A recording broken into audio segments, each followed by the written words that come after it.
62ª Mostra de Corais.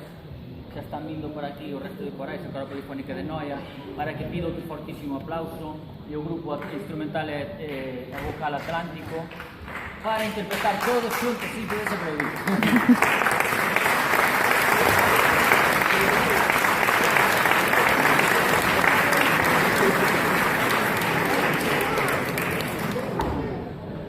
Sabedes que empezan as festas da Guadalupe, hai que interpretar todos xuntos a Rianxeira.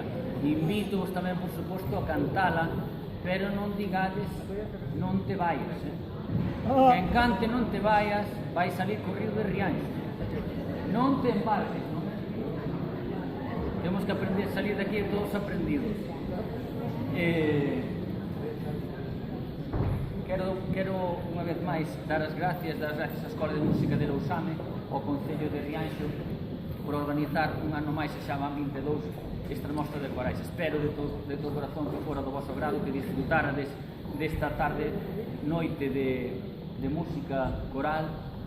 E nada, quedamos a Rianxeira. Despois, se me permitides, creo que está por aí a Concelleira de Cultura, Raquel, vai, o seu permiso, vou mandar a subir para entregar uns agasallos tanto á Coral de Polifónica de Noia como ao Grupo Atlántico.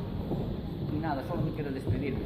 Moitísimas gracias, cantar a Rianxeira, disfrutar das festas de Guadalupe, e os rapaces, empeza o cole, moito ánimo a todos e a estudiar moito. Moitísimas gracias.